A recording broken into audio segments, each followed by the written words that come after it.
Sa puso ng Barcelona, malayo sa inang bayan, may isang komunidad ng mga Pilipino na nagkakaisa sa pamamagitan ng isang sport, ang badminton.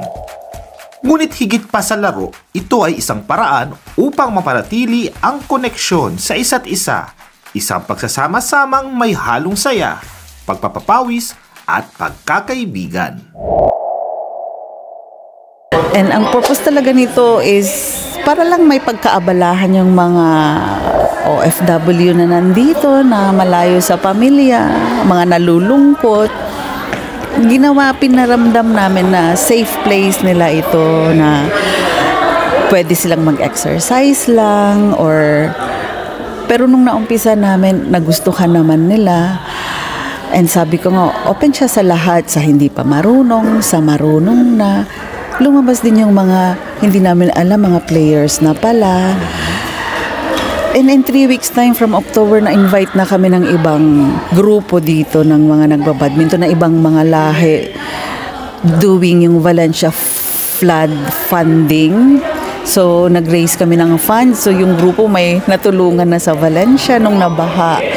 And then, nakapag-Christmas tournament na rin sila. Napoboost yung confidence ng mga nandito sa Barcelona. Nakikita mo yung ngiti nila. Dahil sa kanilang pagmamahal sa sport, bumuo sila ng isang organisadong grupo. Ngayon, hindi lang ito basta laro, kundi isang paraan upang mapanatili ang diwa ng bayanihan sa ibang bansa.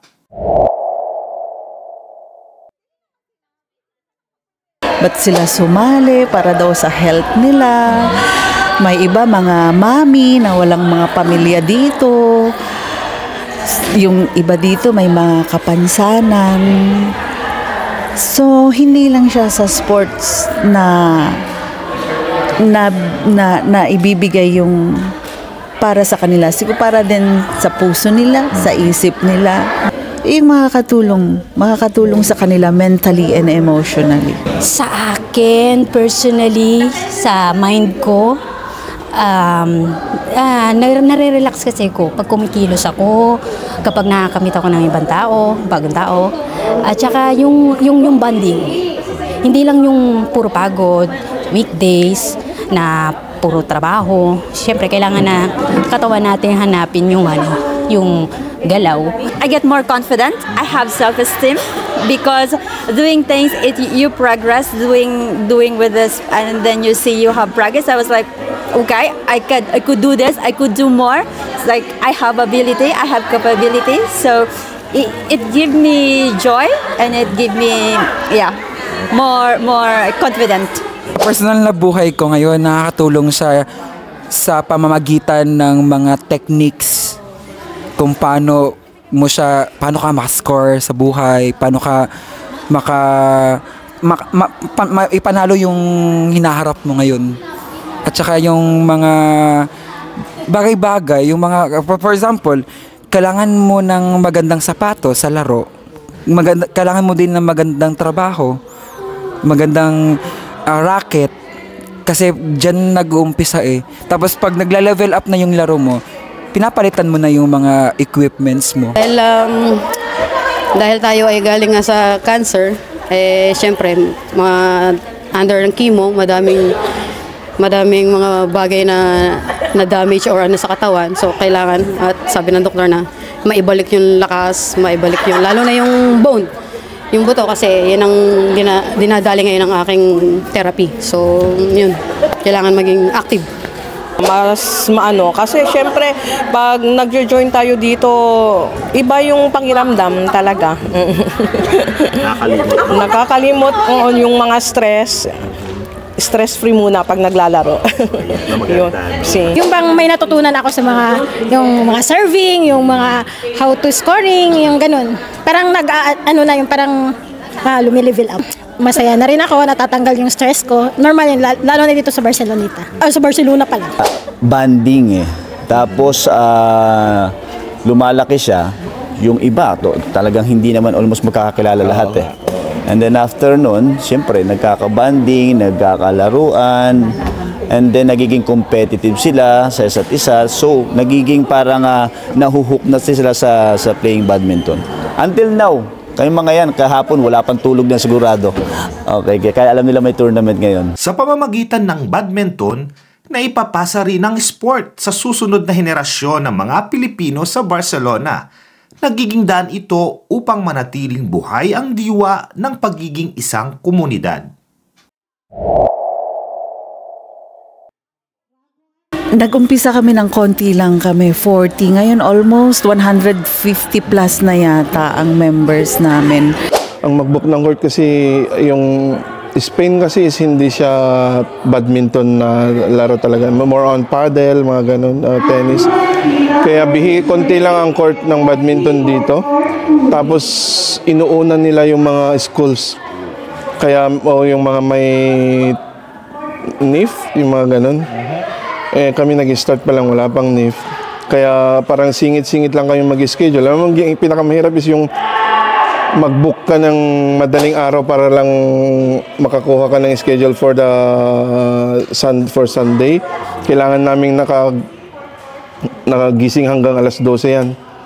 Para pag 12-1 na, mag-book, paunahan na yan na mag-book. Kasi pag open pa lang ng reservation, halos puno na agad. Kaya minsan, kinakausap ko yung ibang players na gising ka, samahan mo ako kasi kailangan dalawa tayong mag-book. Kasi pag isa lang na-book mo, hindi kasya yung mga players. Hindi pa namin masyadong prinopromote kasi sabi ko dadalawa ang court natin. Hindi na ma-accommodate. Oh yeah, oo. Nire-restrict na nga namin yung members kasi hindi nakakayanin. Pero nag-invite lang ng hindi na from isang court nga, 4 na ngayon. 2 session na minsan magkakape na kaming lahat, magla-lunch na lahat. Para siyang nagiging pamilya na. And ang mga issue na pag-uusapan, alam ko kasi mapag-uusapan lahat. Spiritually, gusto ko din silang ma-motivate. Gusto ko silang matuto first aid. So, ang consul natin, with the help of the OWA, yung next na session nila ng first aid nila is invited na yung group para matuto silang mag-CPR.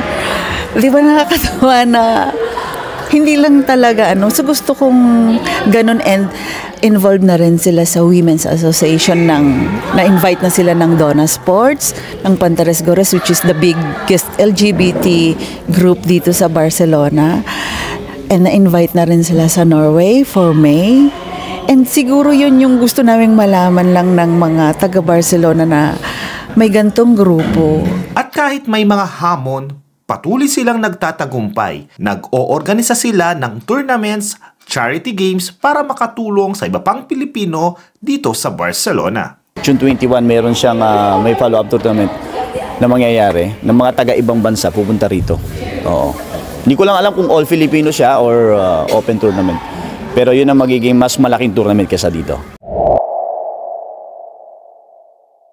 May mga sessions kasi kaming pang beginners talaga. Pwede nilang subukan maglaro doon.